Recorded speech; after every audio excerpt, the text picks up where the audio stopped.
학교안전공제중앙회가 만든 학생들의 안전을 위한 교육활동 연계 콘텐츠. 오늘의 주제, 안전한 등산 체험활동하기. 본 영상은 실제 학교 안전사고 사례를 바탕으로 제작되었으며 안전 마스코트 세이페 설명으로 진행됩니다. 안녕 친구들! 오늘은 안전한 등산 체험 활동에 대해 알아볼 건데요. 그 전에 여러분은 산에 가본 적이 있나요? 등산하면서 기분이 어땠는지 말해볼까요?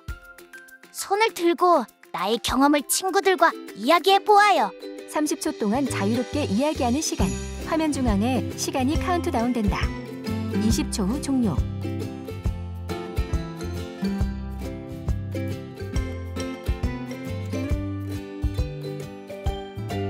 (10초) 후 종료.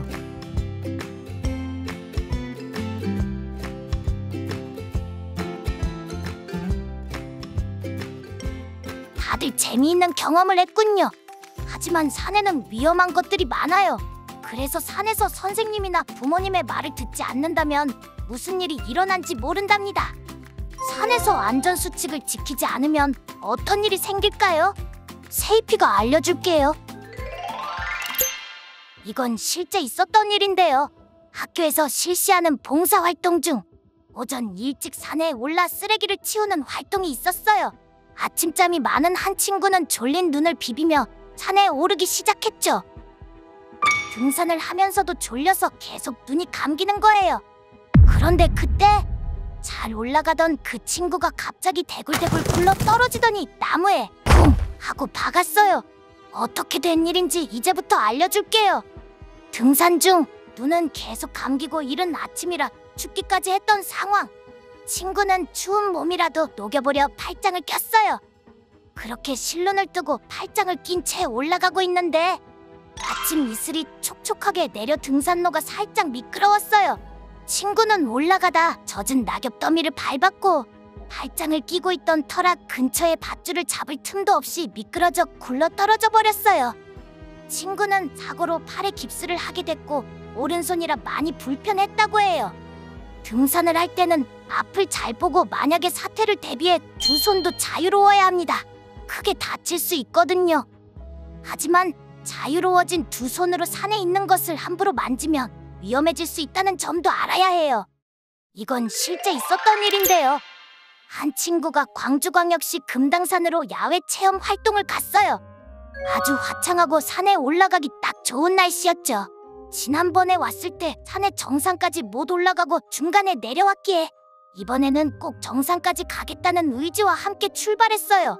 중간쯤 올라갔을 때 가파른 오르막길이 나왔어요. 지난번에도 이 구간을 올라갔을 때 힘들었던 기억이 생각났어요. 옆에 잡고 올라갈 밧줄도 없었기에 친구는 나무와 나뭇가지를 붙잡으며 오르막길을 올라가기 시작했어요. 그런데 어느 순간부터 손이 너무 아픈 거예요. 그래서 손바닥을 확인해보니 큰 가시가 박혀 있었어요. 손으로 가시를 빼보려 했지만 그럴 때마다 가시는 더 깊숙하게 들어갔어요. 결국 친구는 병원에 가서 가시를 빼야 했고 일주일간 손에 붕대를 하게 됐습니다. 이렇듯 등산할 때 나무나 나뭇가지 등 맨손으로 함부로 만지면 가시에 박힐 수도 있고 알러지 등 반응을 유발할 수도 있기에 주의가 필요합니다. 산에서 조심해야 하는 건 나무뿐만이 아니에요. 한 친구는 부모님과 단풍을 보러 내장산에 갔어요. 열심히 올라가고 있는데 발목에서 강한 통증이 느껴져서 봤는데 발밑엔 뱀이 있었어요. 뱀이 친구의 발목을 콱 하고 물어버린 거죠. 다행히 뱀은 주변 어른들이 쫓아냈는데 친구의 발목은 점점 부어왔어요. 통증도 심해졌죠. 하지만 이미 산 중턱까지 올라온 터라 내려가는데도 시간이 오래 걸리는 상황이었죠. 다행히 구급 헬기가 빨리 도착해 빠르게 치료받을 수 있었지만 조금이라도 늦었으면 친구의 생명에 지장이 있었을 수도 있다고 합니다. 여러분, 이런 상황이 꼭 남의 일일까요? 나한테도 충분히 일어날 수 있는 일이에요. 뱀 말고도 산에는 벌이 많이 있어요. 장난치다가 혹은 실수로 벌집을 걸려 쏘이는 경우가 많이 있죠. 특히 말벌에 쏘였을 때 빨리 대처하지 않으면 호흡곤란이 올 수도 있어요. 산에서는 언제 어디서나 조심해야 하죠. 그리고 여러분이 생각하는 것보다 산은 아주 크고 넓어요. 그래서 산에서 길을 잃지 말라고 사람들이 다닐 수 있는 길을 표시해 두죠. 하지만 이를 무시하면 어떻게 될까요? 실제 있었던 일인데요. 한 친구가 산을 올라가고 있었어요. 그런데 너무너무 힘이 들었어요. 그래서 혹시 지름길은 없을까 찾아보고 싶은 마음에 등산로를 벗어나 숲길로 가기 시작했어요. 등산로에는 사람이 많으니까 조금 벗어나더라도 금방 찾아올 수 있을 줄 알았거든요. 문제는 되돌아가려고 뒤를 돌아봤는데 여기가 어디인지 모르겠는 거예요. 게다가 숲에는 빨리 어둠이 찾아오기 때문에 어둑어둑해지고 있었고 주위에는 새와 벌레 울음소리밖에 들리지 않았지요. 산에서 조난이 되고 만 것이에요. 이렇듯 산에서 안전수칙을 지키지 않는다면 조난을 당할 수도 있고 다치거나 위험한 생물에게 물릴 수도 있어요. 더 큰 문제는 운이 좋으면 무사히 집으로 갈 수 있지만 정말 만에 하나라도 주변에 아무도 없거나 최악의 상황에는 집에 가지 못할 수도 있다는 것입니다. 산에서 왜 안전수칙을 지켜야 하는지 이제 알겠죠? 안전하게 산을 오르기 위해 지켜야 하는 안전수칙 알아볼까요? 등산을 할 때는 등산화, 장갑 등 안전장비를 착용해요. 등산을 하기 전에는 준비 운동을 해 몸을 충분히 풀어요. 발목을 돌린다. 정해진 등산로만 이용해요. 등산로에 있는 방향 표지판을 확인하고 이동한다. 등산은 혼자 하지 말고 비상시 서로 도울 수 있도록 다른 사람과 함께 등산해요. 안전 수칙을 지키는 건 기본. 뱀에 물리거나 조난을 당했을 때 등 비상시 대처법도 함께 알아볼게요. 먼저 산을 오를 때 알아야 하는 기본 규칙인데요.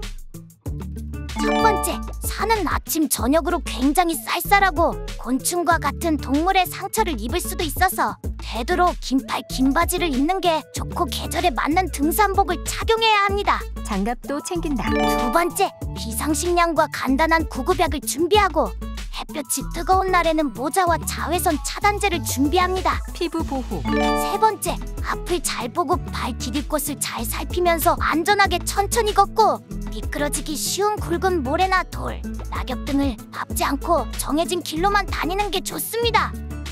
등산 전후에는 스트레칭으로 몸을 충분히 풀고 손에는 물건을 들거나 주머니에 손을 넣은 채 산을 오르지 않아요. 마지막, 산은 빨리 어두워지기 때문에 해가 지는 시간을 확인해야 합니다. 다음은 내 손에 가시가 박혔을 때 빼는 방법입니다. 학교에서 등산을 할 때 개인적으로 장갑을 준비하는 것도 좋은 방법이고요. 만약 손에 가시가 박혔다면 핀셋이나 카드 등 뾰족한 물건으로 가시를 제거해야 돼요. 안 그러면 가시가 살 속을 더 파고들지도 몰라요. 뾰족한 물건으로 가시를 제거했으면 상처 부위를 흐르는 물에 씻어내주세요. 만약 가시가 빠지지 않거나 상처가 심한 경우 산행을 중단하고 바로 병원을 방문해야 합니다. 뱀이나 벌에 물렸을 때는 어떻게 해야 할까요? 만약 독사에 물렸을 경우 독이 퍼질 위험이 높습니다.